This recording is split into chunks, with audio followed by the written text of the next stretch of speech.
Seja bem-vindo ao Conversa Capital. Recebemos esta semana Mário Mourão, secretário-geral da UGT. Muito obrigada por estar aqui com a Antena 1 Ah, e com o Jornal de Negócios. Como obrigado. sempre acontece, começo por lhe perguntar o que é para si neste momento capital em Portugal?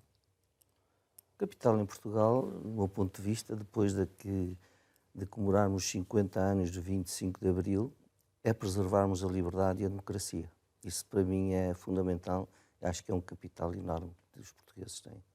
Esta semana, e vamos começar aqui um pouco pela atualidade, que não está diretamente relacionada com o GT, mas de certo modo acaba por ter implicações. Ficámos a saber que o novo aeroporto de Lisboa vai localizar-se em Alcochete. Concorda com esta localização? Bom, eu não sei, quer dizer, isso são os técnicos a que sabem, quer dizer, há muitas opiniões, já há algumas opiniões a dizer que não é o melhor sítio, isso é costume. Acho que o essencial é que há uma decisão. E era preciso uma decisão 50 anos depois de estarmos à espera de um novo aeroporto, que eu acho que é tempo demasiado para tomar decisões para um equipamento que faz falta a Portugal para o seu desenvolvimento, para o crescimento económico, para o turismo. Aliás, o meu colega da Concertação Social, presidente da CTP, não há uma reunião da Concertação Social que ele não falasse no aeroporto. Acho que finalmente temos uma decisão e agora cabe aos técnicos ver se aquela é a melhor localização e se há que tomar outras medidas, nomeadamente a nível do ambiente, para que, enfim, se cumpram tudo o que é regras ambientais, económicas, enfim, tudo isso. Mas acho que é bom que haja uma decisão. Investimentos E como este. consensual, como é, parece que é. Veremos. Investimentos como este, ou seja, a localização do novo aeroporto, ou a construção ali de uma infraestrutura, a recuperação também do atual aeroporto, a construção de uma nova travessia, tudo isto envolve muita mão de obra. Esta sim será necessariamente uma preocupação da UGT no que se refere, nomeadamente, à garantia dos direitos dos trabalhadores. É uma necessidade, é uma preocupação acrescida que vocês vão manter vigilância? Sim, geralmente nestas grandes obras em que são contratadas várias empresas e nos vários ramos, há a tendência muitas vezes para que se faça, enfim, em termos daquilo que é a lei laboral, daquilo que são os direitos dos trabalhadores, vai-se Ir aligeirar um fechando os pouco olhos, não e, é? portanto, é um momento dos quais a Central Sindical, os sindicatos da UGT, têm que estar bem atentas, porque são fenómenos que vão surgindo nessas grandes obras que não é aconselhável nem desejável que se assim aconteça também com a construção do novo aeroporto. E vamos Sente-se estar atentos, é sente óbvio. certo que muita dessa mão de obra atualmente em Portugal é mão de obra imigrante. E nesse sentido, o que o PSD e o governo agora têm dito é que a imigração precisa ser regulada e controlada. O que é que entende o GT sobre esta posição do governo? Como é que interpreta isto e concorda ou não? Bom, nós para acolhermos os imigrantes, e a UGT defende, porque são importantes para o país, a vários níveis, temos que lhe dar condições para que eles de facto para aqui venham. Nós verificamos que em muitas situações, naqueles sítios onde o trabalho é sazonal, que depois de acabar o trabalho as pessoas são abandonadas nessas cidades do interior, enfim, Nomeadamente na agricultura, não é? e nomeadamente na agricultura, e portanto eu acho que isto não é receber bem. Agora temos de ter cuidado, não podemos, enfim, esquecer que temos, por exemplo, no que diz respeito à CPLP, aos países de língua oficial portuguesa, temos compromissos e, portanto, a língua é a mesma e, portanto, não devemos tomar as devidas cautelas para que isto não seja também, em certos sítios, venham em massa e depois as pessoas não têm direitos, não têm habitação, enfim. Eu concordo, e a UGT concorda, e está disponível a discutir essa questão profundamente para que se criem condições aos imigrantes que escolhem Portugal para exercer a sua atividade, o façam com dignidade. Portanto, e nós também relativamente a isso, aliás, foi uma matéria que também foi discutida na Concertação Social, a lei de imigração, e, portanto, achamos que devemos exercer mais controle naquilo que é as condições que damos às pessoas, da habitação, do rendimento, enfim, tudo isso. Mas isso o que é que significa na prática? Quando diz que falaram sobre a lei de imigração, foi na última reunião da Concertação Social, já Não com foi este na governo? uma, já foi Anteriormente. anteriormente, quando Mas quer foi concretizar preciso melhor para estabelecer, percebermos o que é que a UGT defende sobre isto em concreto, não é? Ou seja, é preciso dar condições, mas é possível aceitar todos os imigrantes que vêm ou há necessidade de fazer algum controle sobre as entradas? Não, quer dizer, quem escolhe vir trabalhar a Portugal deve ser. Há uma lei que estabelece quais são as condições e em que condições essas pessoas imigram para Portugal. Mas o PST parece que quer alterar essa lei, não é? Bom, mas eu não sei ainda, desconheço naquilo que é as propostas do Partido Social Democrata ou do Governo. A UGT vai estar disponível a avaliar aquilo que serão essas propostas, sendo certo que não devemos, nem a UGT defende, pura e simplesmente que se dificulte a entrada dessas pessoas. Agora, tem que haver um controle e saber como é que damos essas condições a essas pessoas, porque há fenómenos que surgem no país que, enfim, indicam que as pessoas estão abandonadas, estão entregues a si próprias, não têm rendimentos, não têm habitação condigna e, portanto, também não queremos ser um país onde os nossos imigrantes não são bem acolhidos e, portanto, a UGT estará atenta e vai, naturalmente, apresentar em sede própria aquilo que são as propostas, também depois de vermos as propostas que o Governo tem a fazer nessa matéria. Sede própria é a concertação para vocês? Sede própria é na concertação. Sendo que, ou seja, depreende das suas palavras que não concorda, por exemplo, com o sistema de cotas? Não, julgo que não, o problema não se resolve dessa forma. Não é? O problema não se resolve por estabelecermos cotas de entrada dos imigrantes. Se há um problema que nós temos hoje com a imigração, é preciso responder a esse problema.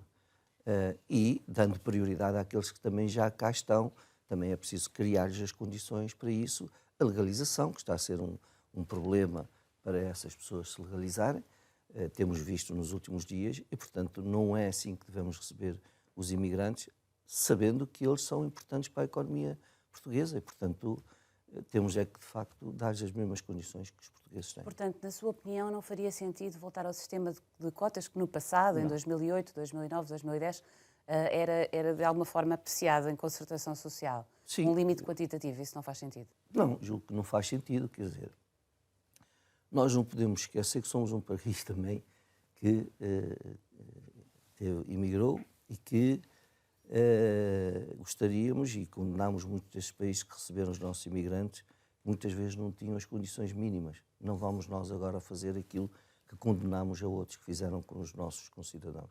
E, portanto, estaremos disponíveis a avaliar a situação e as propostas que surgirem no âmbito da CPCS, total abertura, como sempre tivemos em qualquer uma das matérias, naturalmente com propostas que venham dignificar quem escolhe para Portugal para viver, porque venham contribuir naturalmente para o crescimento da nossa economia, para a sustentabilidade da segurança social, enfim, vários sítios. Agora, também essas pessoas precisam de condições para que depois não caiam aí enfim, em situações que são desejáveis. As condições exigidas a uma pessoa que queira regularizar a sua situação em Portugal devem mudar?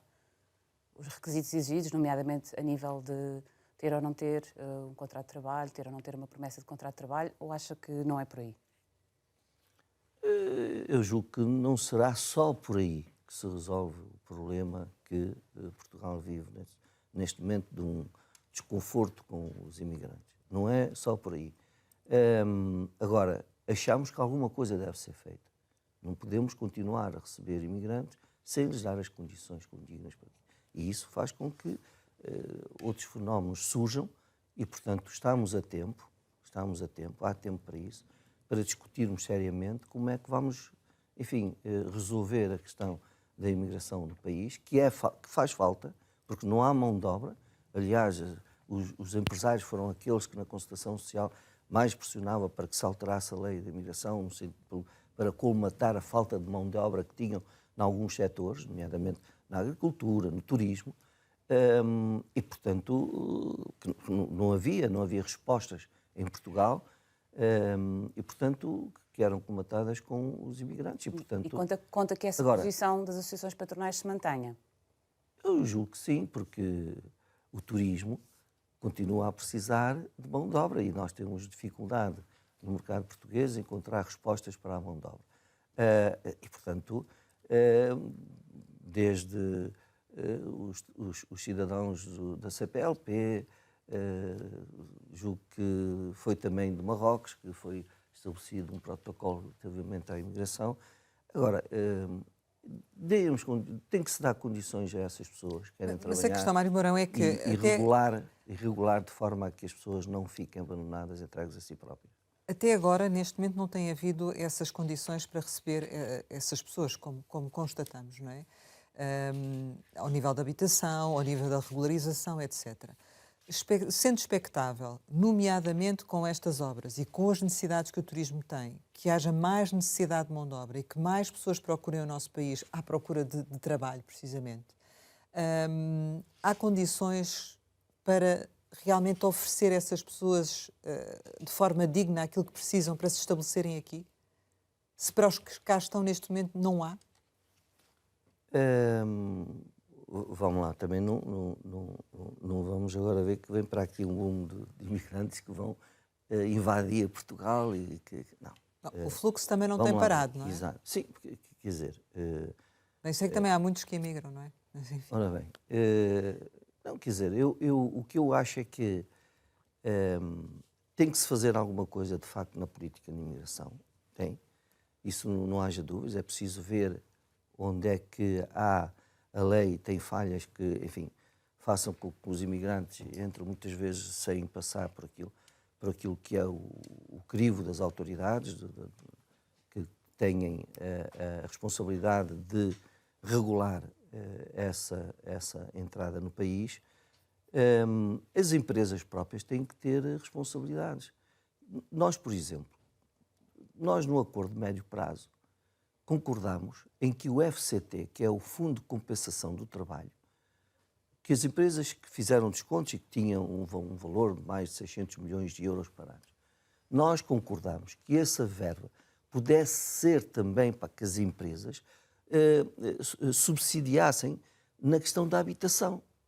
E, portanto, porque esses imigrantes vinham, o problema era da habitação, as empresas não tinham, enfim, capital para responder de imediato. O fundo de compensação, as empresas podiam recorrer àquele dinheiro que tinham descontado para o fundo de compensação de trabalho, para a habitação, para a formação profissional. Mas sabe se isso está a acontecer? Quer dizer, isso nós vamos fazer nas próximas reuniões da concertação social, uma análise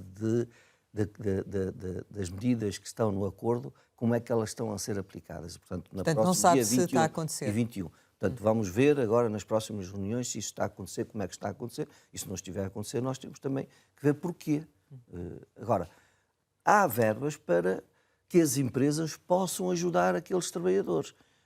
Tenham vontade para isso. Agora, se depois de acabar a época da apanha da cereja, da uva, quer dizer, e depois os abandonam, bom, isto é difícil e, portanto, também temos que encontrar formas de responder neste período que as pessoas não estão ocupadas, como é que a lei pode ser adaptada no sentido de também resolver o problema a estes cidadãos. O candidato do PSD dizia que o PS tinha entregue a política de imigração às redes de tráfico humano, com a abertura das fronteiras e, enfim, com o facilitar das regras. Concorda com isso? Isso pode acontecer se, de facto, nós deixarmos que esta situação se arraste de não darem respostas, nomeadamente naquilo que é a legalização dos imigrantes, essas pessoas ficam entregues a essas redes de tráfico humano. E isso para nós é um problema. E, portanto, também...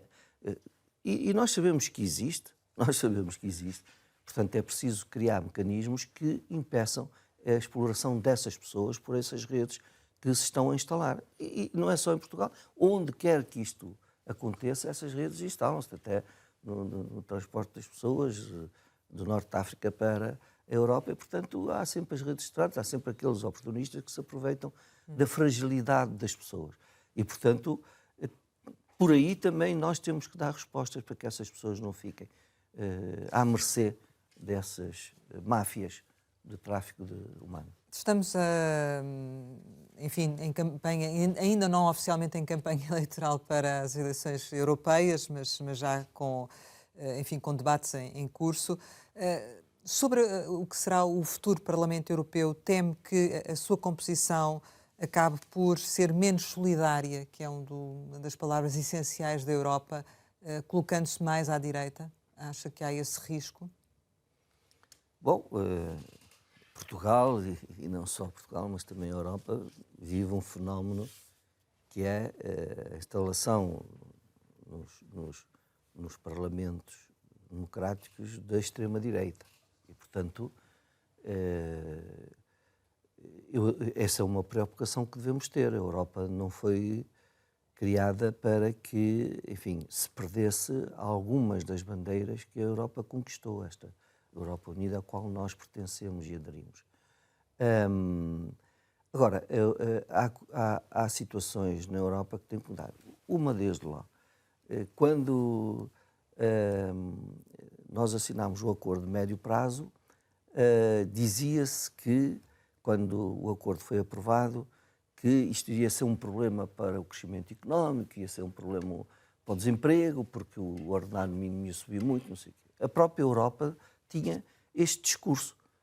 Nós provamos em Portugal que não é a austeridade que a própria Europa também defendia para Portugal que resolveu o problema. Bem pelo contrário. Mas acha que há um risco da austeridade voltar?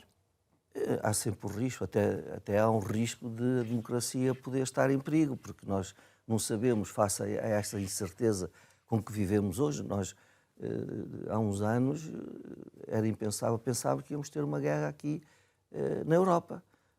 Mas tem esse receio, nomeadamente em Portugal, com este governo, do regresso da austeridade? Não, eu não estou a falar com este governo, portanto, nem... Não, eu é que lhe estava agora a perguntar. Não, aliás, este governo tem os sociais-democratas cristãos, que são também fundadores da democracia em Portugal, e, portanto, não vejo qualquer perigo relativamente ao atual governo.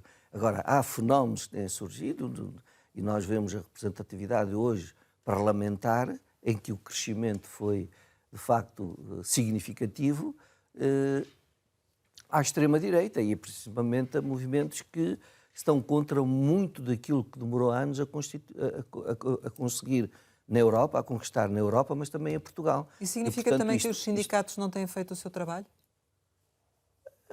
Não, eu julgo que os sindicatos têm feito o seu trabalho, nomeadamente na área do trabalho. Não passa só pela área do trabalho, passa por muitas questões, desde logo as expectativas que muitas vezes são criadas às pessoas, pelos partidos, durante a campanha eleitoral, e que depois são defraudadas. Quer dizer, os portugueses ficam defraudados por aquilo que são compromissos que assumem, por propostas que assumem, que depois, quando estão no governo, não se concretizam. Isso desacredita as pessoas, isto fere a democracia, fragiliza a nossa democracia e o nosso sistema democrático. E tudo isso contribui para que a outra parte, que é a extrema-direita ou a extrema-esquerda, são aqueles que se aproveitam depois deste descontentamento com que as pessoas vivem, porque não veem que, apesar do esforço do seu trabalho, do seu empenho, não progridem, não veem progredir aquilo que é o seu rendimento. Isto desacredita as pessoas, afeta a política, como afeta naturalmente todas as organizações democráticas, e isso é um fenómeno que temos que lidar com ele. Falemos agora sobre a concertação social em concreto, mas queria lhe perguntar se acha que este governo, ainda a propósito daquilo que vínhamos referindo, é o porta-voz dos patrões, como disse o Bloco de Esquerda. Não, eu acho que nem os patrões o querem. Bom, acho que não. Este governo, claramente nas primeiras declarações que fez, que era a senhora Ministra do Trabalho, a qual a UGT própria reagiu, de algumas declarações que fez, por exemplo, uma delas seria como é que a senhora Ministra via o combate à precariedade, era com a flexibilização dos despedimentos, naquilo que era documentos que ela tem publicados e que nós contestamos. Foram feitas algumas declarações durante a campanha, olha, desde logo. A CIP, há um ano ou dois, propôs um pacto social. Até quis falar com o GT, e o GT recebe todos os parceiros, falou um pacto social em que queria lançar o 15º mês. Medida que acabaria por vir para integrar o programa do Governo, não é? O programa do Governo contém o 15º mês. Bom, mas primeiro era um 15º mês, não é, porque não é mais um ordenado, é até um ordenado, e depois não é para todos, tem a ver com a produtividade. Portanto, as coisas também não... Fica dependente da decisão das empresas, mas no fundo o que está em causa é é ser evidente isenta de que este impostos. Governo acolheu essa proposta da CIP do 15º mês, do qual nós não... Quer dizer, é óbvio que os trabalhadores gostam de receber mais um valor que não é um ordenado, como foi dito, é até um vencimento. Gostam de receber, e, enfim, alguns prémios até já nem pagam IRS, e, portanto, não é nada que já não exista. Mas o que nós não queremos é que, por exemplo, ao dar mais um 15º mês, que as pessoas não descontem para a Segurança Social e que depois, quando vão para a reforma, dizem que têm reformas baixas, porque tem a ver com a sua carreira contributiva. E, por outro lado, achamos que o 15º mês vem beneficiar as empresas, nomeadamente na negociação coletiva, quando tiver em causa a discussão da atualização salarial, em que eles vão buscar sempre a massa salarial. Tudo isso vai para a massa, mas de facto não é para todos, é para alguns.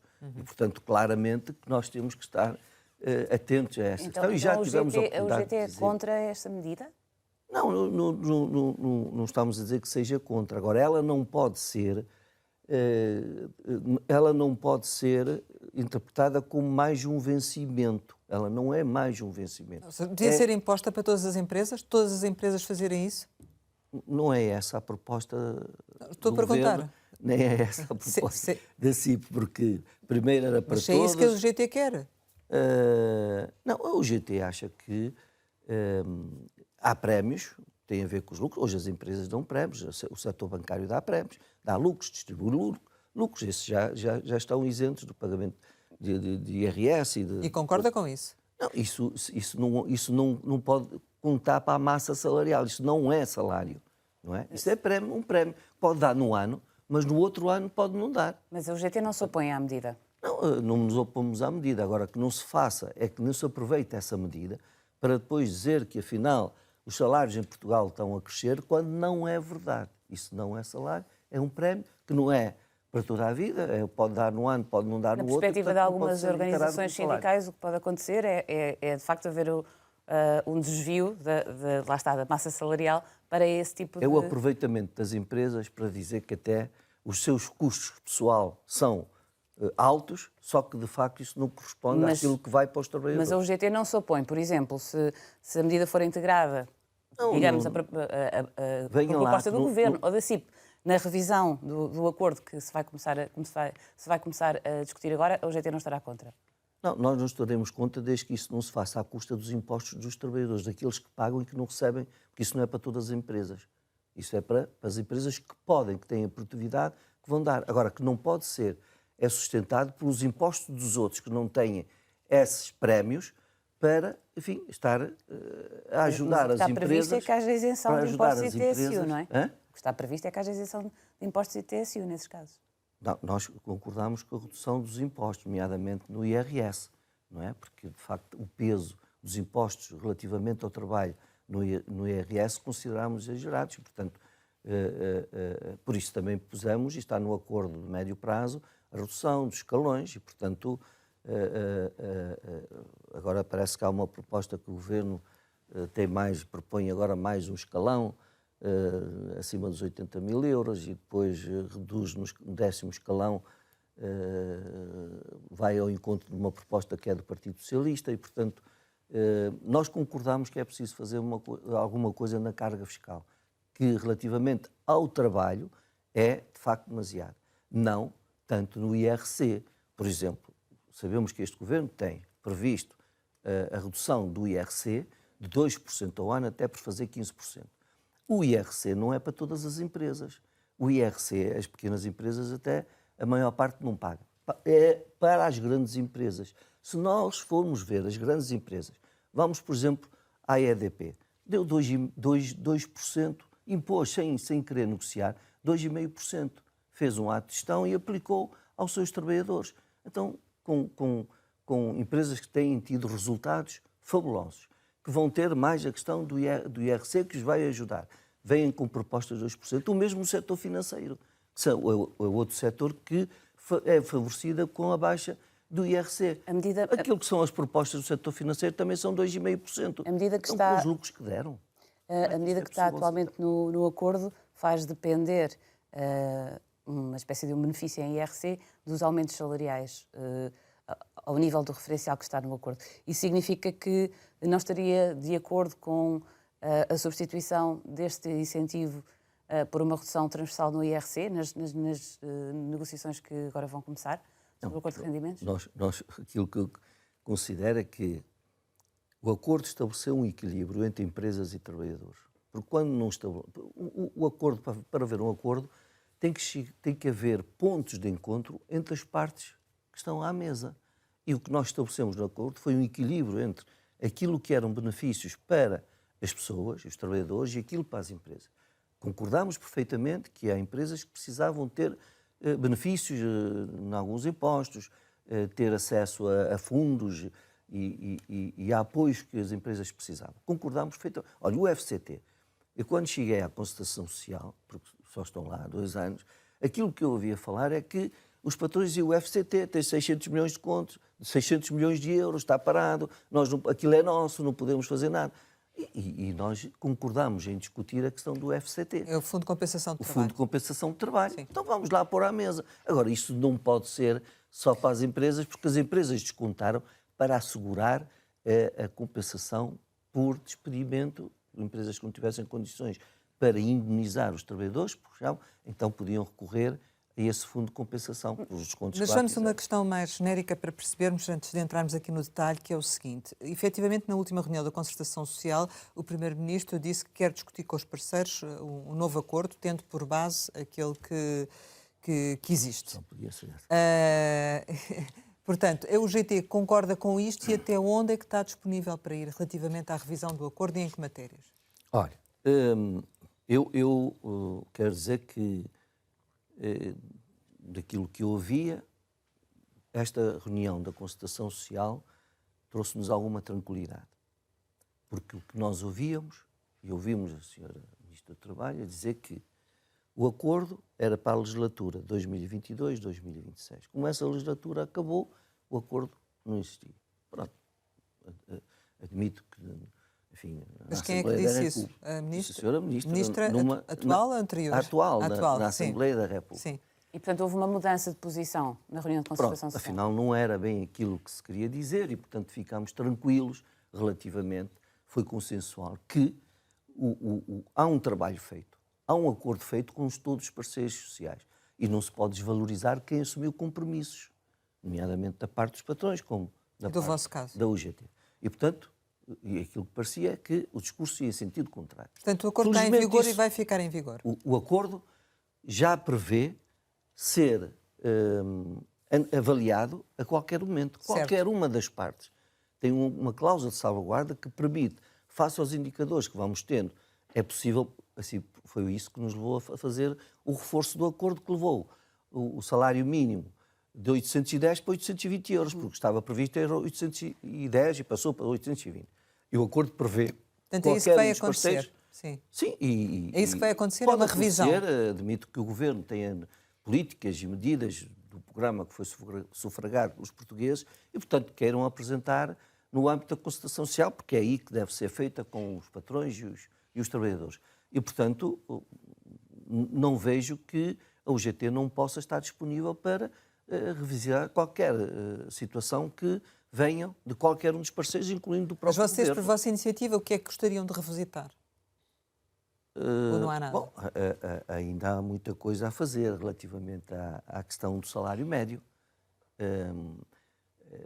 E o salário médio Mas o salário médio depende muito da negociação coletiva. Da negociação que os nossos sindicatos fazem nas empresas, diretamente com as empresas. E quando se fala no aumento de salários, há a tendência para associar-se logo à produtividade.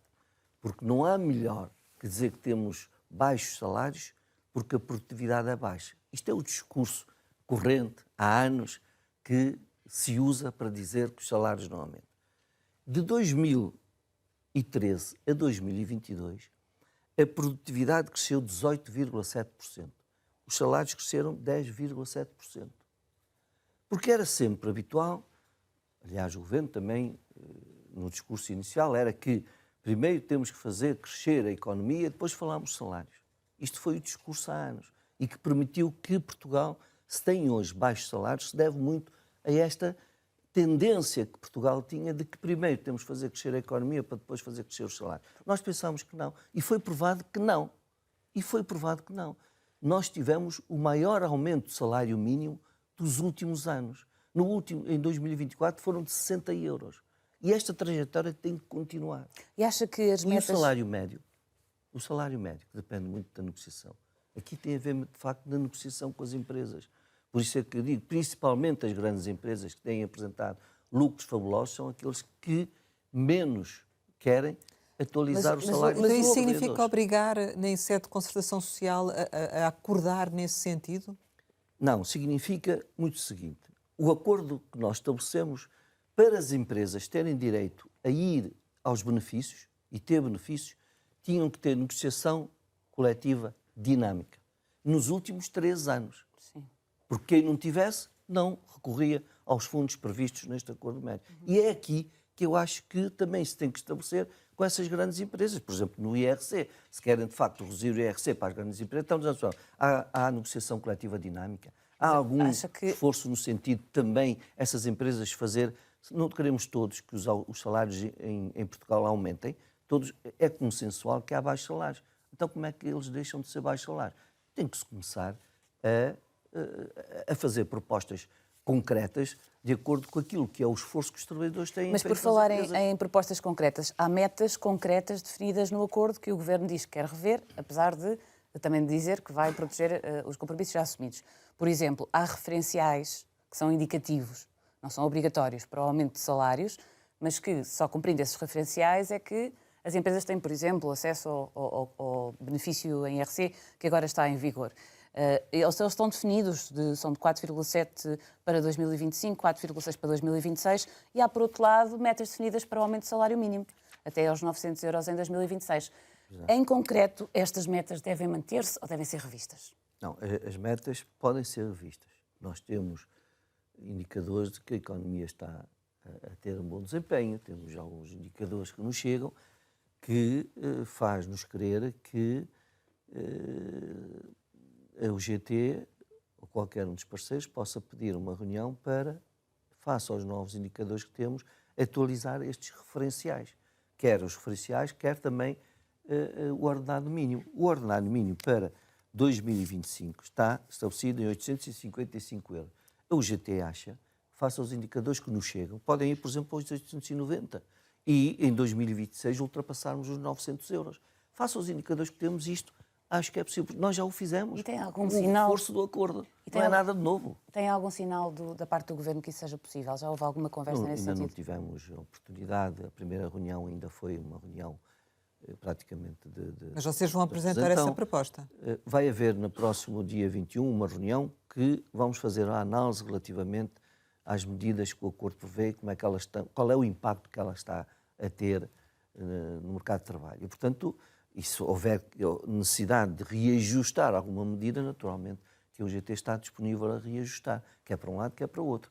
E, portanto, lá chegará a oportunidade para, numa próxima reunião, dizermos ao Governo que é possível fazer um novo reforço do acordo relativamente ao ordenado mínimo e outras situações que possam ser colocadas por outros parceiros. Mas não deixa de ser curioso que há pouco dizia que o crescimento económico não pode ser pretexto ou a ausência dele para o aumento dos salários. Mas agora faz depender, justifica o eventual aumento do salário mínimo precisamente com a boa prestação da economia.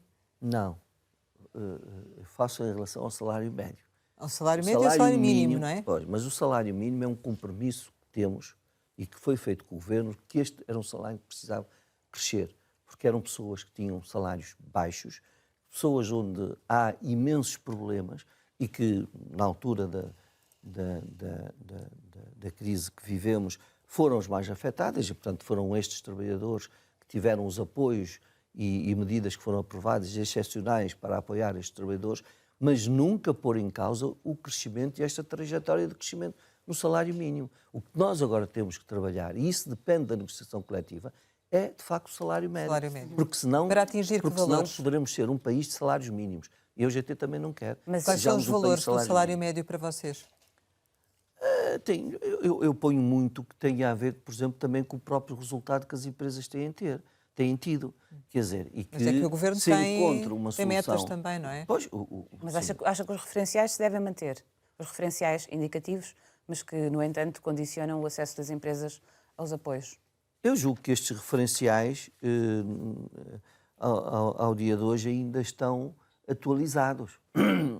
Vamos ver mais para setembro, para termos dados mais concretos, se há aqui condições para os alterar.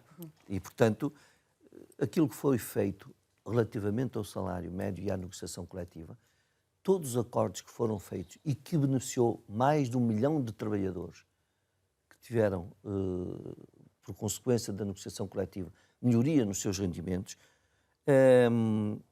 em 2000 foram superiores ao referencial mínimo que hoje até estabeleceu. E diga-me uma Todas coisa, as negociações. esse aumento de salário mínimo continuaria a ser com isenção do IRS? Há de chegar uma altura que deixará, se calhar, de estar com a isenção do IRS. E Mas pode até ser já- essa altura, em 2025, Não, se eu os julgo- valores forem aqueles que Não. vocês pedem? Não, eu julgo que a UGT tinha, aliás, a UGT das primeiras propostas que tinha era que até 2028 devia ser 1.000 euros, acima dos 1.000 euros.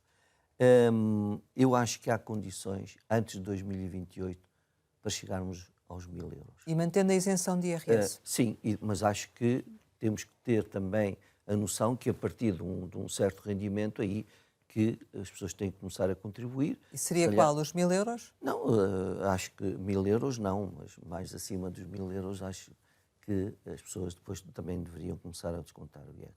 Em relação à questão da lei laboral, a reunião da concertação social, o Primeiro-Ministro também apresentou, enfim, falou sobre a necessidade de alterações à legislação laboral e, em concreto, ficaram a saber alguma coisa ou não?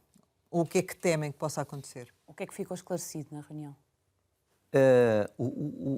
Aquilo que o Governo colocou é que, de facto, tinha, enfim, fazia parte do seu Governo, algumas medidas que achavam que deveriam ser alteradas no que diz respeito à legislação laboral. Nós, em algumas medidas, se calhar, também estamos de acordo. Na agenda de trabalho, digo, apesar de estarmos a pouco mais de 1 ano de lei estar em vigor, achamos tempo insuficiente para fazermos uma avaliação séria sobre os impactos que isso teve. Aliás, há ainda medidas que nem estão regulamentadas e, portanto, achamos que é cedo para estarmos a fazer uma avaliação. Mas se o Governo quiser, sim senhora, nós também estaremos disponíveis a avaliar. Agora, Portanto, nós o também UGT temos aceita abrir essa discussão esta agora? agenda não é da UGT. Apesar de ter tido, ao contrário do que se diz, um forte debate no âmbito da concertação social, não houve foi acordo depois, Saiu sem acordo. saiu sem acordo e depois transitou para a Assembleia da República, mas isso cada um que assuma as suas responsabilidades, porque agora dizer, isto não foi discutido, não. Teve um amplo debate na Assembleia da República. Não houve, foi acordo. Mas agora esta não é a agenda da sim. UGT. Nós íamos muito mais longe. Há ainda medidas relativamente que foram introduzidas na lei laboral do tempo da Troika que ainda não foram revertidas, quer dizer, na questão das compensações por despedimento, na questão do trabalho suplementar, enfim, há várias medidas que ainda não foram revertidas da legislação e nós gostaríamos Portanto, de ver elas A revertidas. UGT aceita abrir essa discussão agora sobre a legislação laboral? Não quer dizer que seja agora. Aceita que se abra essa discussão, não precisa de ser agora. Mas quais são as linhas vermelhas elas- do UGT nessa discussão? Eu a UGT não vai retroceder face àquilo que é a lei, porque Faça o que já existe. é evidente. Aquilo que eu quero dizer que na agenda de trabalho digno, apesar de tudo, não foi incluído nada que prejudicasse os trabalhadores. Todas as medidas que foram introduzidas nesta agenda de trabalho digno não prejudicou os trabalhadores. Portanto, não vamos voltar atrás O relativamente que é a que isto. poderia prejudicar os trabalhadores? Bom, quer dizer, se, por exemplo, a questão dos despedimentos, a flexibilização dos despedimentos, Mas o que é que o leva a pensar essa é uma que essa linha questão... vermelha. O que é que o leva a pensar que essa questão possa estar em cima da mesa? Por algumas declarações que nós ouvimos de alguns responsáveis políticos relativamente à questão da flexibilização dos despedimentos. Aliás, há um estudo que a Sra. Ministra do Trabalho fez, ou numa intervenção na Ordem dos Advogados, salvo erro, em que ela própria dizia que era preciso flexibilizar os despedimentos, quer dizer, como académica, como ministra, provavelmente, naturalmente, que poderá pensar de maneira diferente, mas deixa-nos algumas preocupações quando se começa a falar novamente dos despedimentos. Mas como ministra, a nova ministra, Rosário Palma Ramalho, já deu algumas pistas sobre o que pretende fazer. Por exemplo, no Parlamento, disse que, ou deu a entender que queria avaliar a reversão da medida, por exemplo, que cria, que estabelece as condições nas quais o Tribunal, com base nas quais o Tribunal pode decidir que, por exemplo, um estafeta ou motorista é afinal um trabalhador dependente e não um trabalhador independente. Esta é uma questão que a UGT está disposta a debater?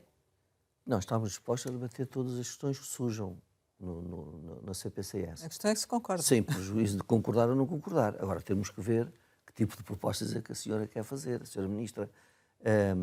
Agora, a senhora Ministra sugeriu, por exemplo, que... Mas a senhora Ministra também disse que está disposta a dialogar com todos os parceiros e evitar rupturas.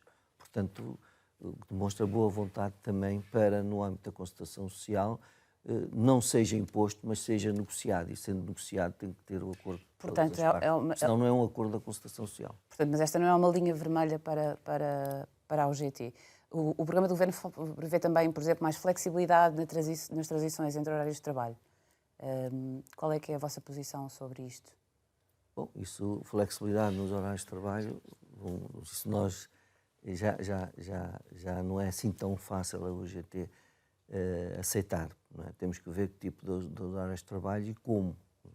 Fala-se em bancos de horas, exato. Vez, por exemplo, essas coisas todas não se conhecem propostas concretas, mas fala-se, por exemplo, na questão do banco de horas individual, negociado de forma individual com os trabalhadores. Que nós temos que é a conciliação da vida profissional com a vida familiar.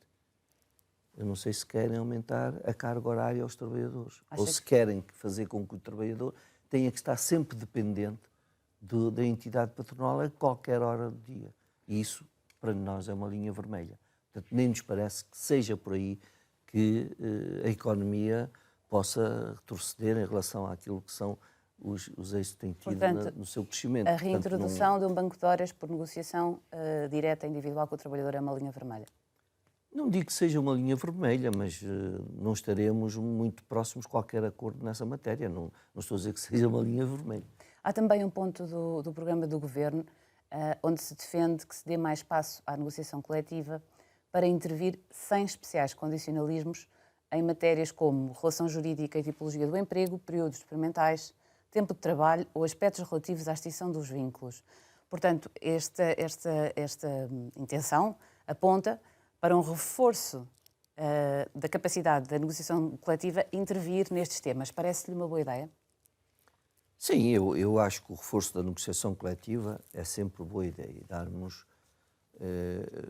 os sindicatos, depende de cada um dos setores. Nós temos setores que, de facto, eventualmente possam ter que ter algumas mudanças no que diz respeito à questão dos horários. Por exemplo, naquelas empresas que têm elaboração contínua e, portanto, as pessoas que têm turnos e como é que nessas pessoas que têm turnos a gente encontra ali um horário que permita com que a pessoa também tenha o tempo, tenha também as condições ideais para a conciliação da sua vida profissional com a sua vida familiar e os trabalhadores turnos temos aí um problema. Portanto, tudo depende do setor e, naturalmente, os sindicatos sabem também como é que hão de negociar relativamente às questões do horário de trabalho em cada um dos setores. Eu presumo que a ideia aqui seja que, por negociação coletiva, possam ser afastadas algumas normas do Código do Trabalho. Não vê... Não, isso nós não vemos aí alterações relativamente Não é o que lê a isso. da intenção? Não, não é por aí que eu acho que... Outra das normas que tem sido muito contestada pelas associações patronais desde o início, que já foi enviada para o Tribunal Constitucional pela Provedora de Justiça e que a nova Ministra do Trabalho considerou enquanto académica que pode ser inconstitucional, é que limita o recurso ao outsourcing após um despedimento. Portanto, a nova regra diz que uma empresa que despeça não pode depois, no prazo de 12 meses, contratar para aquelas tarefas uma pessoa em outsourcing. Os empregadores têm alegado que isso, no fundo, limita a própria capacidade de fazerem reestruturações empresariais. Portanto, decidirem, no fundo, quais são as áreas de intervenção direta da empresa. Compreende esta crítica dos empregadores? Não, não compreendo. Aliás, eu acho que fomos forçados a tomar essas medidas e a propor essas alterações à lei por uma razão muito simples. É que houve abusos relativamente. E setores fundamentais da nossa sociedade, como o setor financeiro, que despedia pessoas que estavam, que tinham contrato, tinham um ACT, para meter mão de obra mais barata. Portanto, se houve necessidade de mexer nessa matéria, foi pelo abuso que muitos empresários se aproveitaram da questão de substituição de trabalhadores efetivos por trabalhadores de outsourcing. Mas esta nova proibição que está em vigor há um ano está a ter algum efeito prático? Nós não temos dados sobre isso e por isso é que achamos que é necessário fazermos uma avaliação do impacto das medidas desta lei está a ter no mercado de trabalho. Por isso é que nós não excluímos a possibilidade de avaliar tudo. Portanto, nem esta pode ser reavaliada também. Agora, aqui uma... Agora, temos que ter dados para saber se de facto aquilo que os empresários dizem tem algum significado naquilo que é o desenvolvimento das próprias empresas. Mas, do nosso ponto de vista, não achamos que assim seja. Tudo pode ser reavaliado, na verdade, em sede de concertação social, mas a questão é esta. Num governo que tem minoritário, podemos correr o risco da concertação social chegar a um acordo e as alterações não passarem no Parlamento. É ou não é? Esse risco está sempre presente. Portanto, no fundo, qual é o papel da concertação social face a um Parlamento assim, perante as alterações da legislação do trabalho? Eu acho que o papel da concertação social vai se reforçar precisamente por esta fragilidade que existe.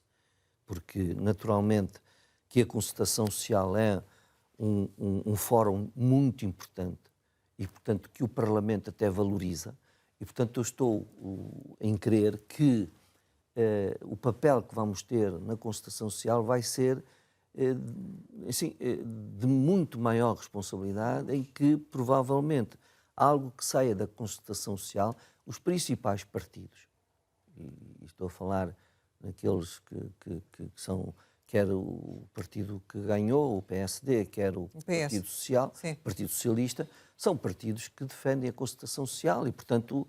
Mas a minha questão é, terá o Governo que negociar em simultâneo com a concertação social e com o PS para conseguir fazer passar estas alterações? Não, tem é que, de facto, tentar chegar a acordo na concertação social, porque isso, naturalmente, que terá mais força quando chegar ao Parlamento. Facilitar a aprovação. E, portanto, eu não estou a ver que depois da concertação social chegar a um acordo, os partidos na Assembleia da República dizem, não, agora vamos estar contra a concertação. Não está a ver o PS a chumbar depois de ter havido um acordo na concertação social?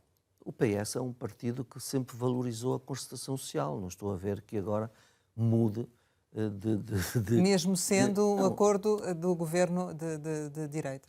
Eu acho que na concertação social os próprios parceiros, naquilo que vem à concertação social, também podem influenciar os partidos que têm esse poder de fazer passar as leis. Têm deputados suficientes para fazer passar a lei. E, portanto, eu não estou a ver, bem pelo contrário, eu acho que aqui o papel da concertação social, se calhar, vai influenciar as decisões também no Parlamento.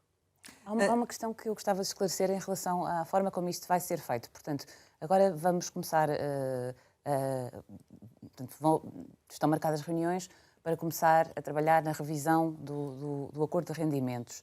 A intenção é que a discussão sobre as alterações ao Código do Trabalho avance em paralelo com a negociação sobre a revisão do acordo? Ou a intenção é tratar o tema do Código do Trabalho de forma separada, eventualmente num segundo ano da legislatura? Eu acho que não vamos confundir, quer dizer, eu acho que o Código de Trabalho tem mais tempo para ser avaliado e não tenho ainda conhecimento de que o Governo vá dar prioridade às alterações do Código de Trabalho. Não me pareceu isso da última reunião. O que me pareceu foi que havia disponibilidade para revisitar o acordo e para ver qual é o impacto que ele tem tido, se é necessário mexer ou melhorar algumas das questões que não estão a ter a finalidade para que foram lá introduzidas. Não me pareceu, daquilo que foi dito pelo Sr. Primeiro-Ministro, que a alteração ao Código de Trabalho seja já uma prioridade. Estamos no limite do nosso tempo, mas ainda há aqui algumas questões que lhe queríamos colocar e uma tem a ver com a administração pública e as reivindicações que têm vindo a ser feitas, nomeadamente pelas forças de segurança, pelos professores, pelo setor da saúde. Partilha, enfim, das exigências, da forma como estão a ser apresentadas por estes setores, ou realmente também partilha daquilo que tem vindo a ser dito pelo Governo, de algum benefício da dúvida, de alguma flexibilidade, no sentido em que não pode ser dado tudo de uma vez? Bom, nós acabamos de sair de um período de campanha eleitoral. Aquilo que ouvimos foi promessas de que, enfim, as pessoas tinham que se dar resposta às várias reivindicações das classes profissionais que na altura estavam a reivindicar.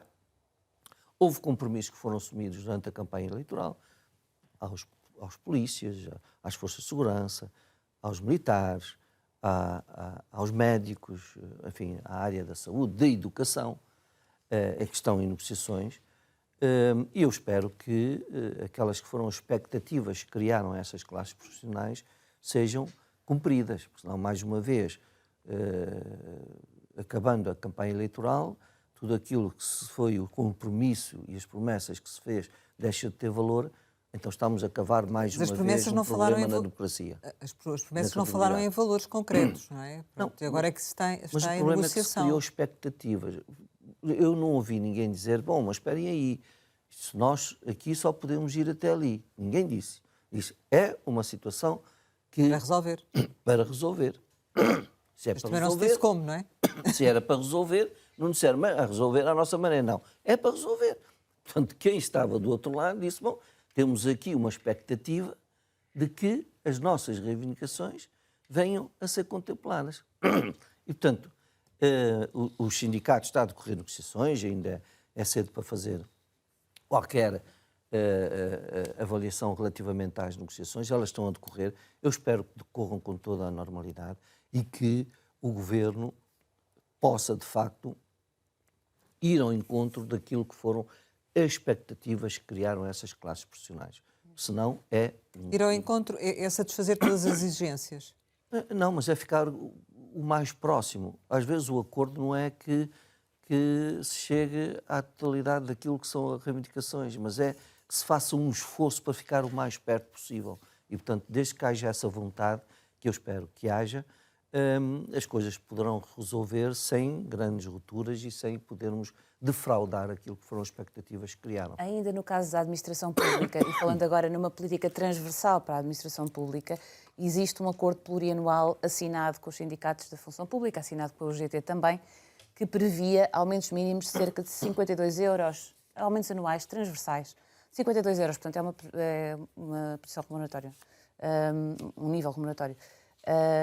E esse acordo foi assinado com o anterior governo, mas não tem sido referido pelo novo executivo. Tem algum sinal do governo de que seja para manter? Quer dizer, eu nem sequer ponho em cima da mesa qualquer hipótese de não ser. Vão lá ver. Sempre que muda um governo, o país não começa de novo. Mas como disse há um histórico. Como disse há pouco, houve uma primeira reação em relação ao acordo de concertação social, no sentido de dizer... Depois verificámos que não era bem assim que se estava a passar. Portanto, até essa é a base da negociação. na administração pública, não tenho dúvidas, terá que ser também como base de negociação. Aliás, eu hoje falei com o meu colega da administração pública, o Zé Brão, em que me disse que está a aguardar até por uma reunião do governo que foi pedida no sentido de também falarem sobre essa questão do acordo. Mas é uma dúvida, portanto está em aberto. Não, eu julgo que o governo, por aquilo que eu me apercebi, vai cumprir e não tem intenções de não cumprir. E, portanto, para a UGT nem sequer é um caso que se ponha a não cumprir aquilo que são os acordos e os compromissos que assumem. Olhando para aquilo que são as reivindicações que estão em cima da mesa, que falámos há pouco, nomeadamente educação e forças de segurança, se efetivamente o Governo fizer esse esforço de aproximação e isso for aceite, abre-se aqui a possibilidade de outros setores virem a reivindicar também idênticos aumentos? A contestação poderá efetivamente intensificar-se? O que é que, do seu ponto de vista, vai acontecer? Bom, eu admito que, de facto, possam surgir novas reivindicações de outras classes profissionais e de outros setores da nossa atividade. Mas cada caso é um caso e, portanto, nós temos que ir resolvendo os problemas consoante eles vão surgindo. E, portanto, eu estou certo que as negociações que vão decorrer nos próximos dias, naturalmente que vão ter o seu curso normal negocial e que possam chegar a acordo naquilo que têm sido as propostas que os sindicatos têm feito. Tem essa expectativa? Eu tenho essa expectativa. Esse otimismo? Eu sou otimista também. Tenho. Eu nunca deixo ir, nunca faço uma ruptura. Tento sempre evitar uma ruptura. Antes de chegar à ruptura, eu marco uma reunião para o próximo seguinte. Porque sei que na reunião seguinte, se calhar, temos melhores condições, que não temos hoje, para irmos aproximando as nossas posições. E, portanto, os nossos sindicatos têm uma experiência enorme naquilo que é a negociação coletiva, e nomeadamente os da administração pública, e, portanto, eu estou certo que conseguirão chegar a bom porto e melhorar aquilo que foram os acordos que foram feitos, porque chegarão... Mas isso... Eu tenho essa expectativa e eu julgo que não há nenhum indicador que nos possa fazer crer que vamos retroceder. Portanto, isso eu nem vejo, essa para mim é uma linha vermelha, nem olho para trás. Certo. Porque nós não podemos retroceder, porque não estamos em situação difícil. E, aliás, estamos numa campanha eleitoral para a Europa e esse acho que deve ser o discurso do governo português na Europa. A austeridade não é a resposta para resolver os problemas, nem as crises dos países. Isso ficou provado em Portugal, até lhe chamaram o milagre económico, julgo eu.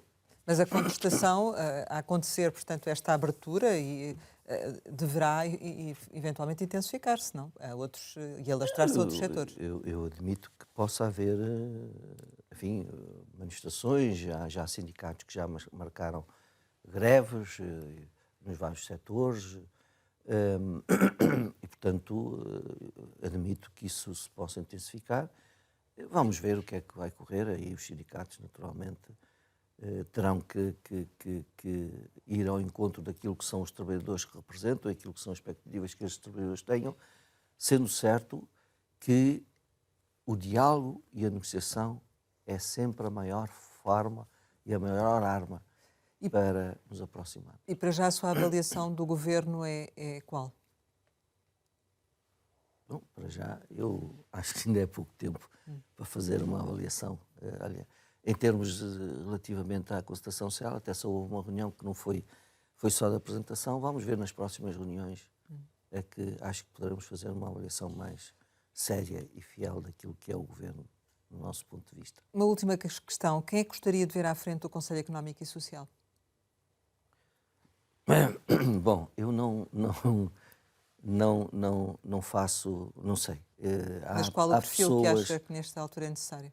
Bom, eu acho que o perfil da pessoa deve ser uma pessoa que conheça bem o mundo do trabalho. Que seja uma pessoa que consiga gerar consensos e que seja uma pessoa que valorize o diálogo e a concertação. Quem é que estaria disposto a apoiar? Não faço ideia, acho que isso depende das negociações entre governos e é na Assembleia da República. Exato. Caberá aos deputados votarem. Não sei. Mais não alguém é, ligado não à é algo que direita ou esteja à hoje. esquerda? Não, isso não é relevante ou é relevante?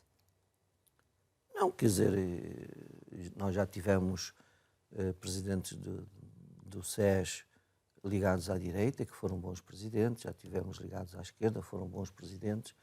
O que é preciso é que sejam um interlocutor fiel daquilo que são, daqueles dos parceiros que representam.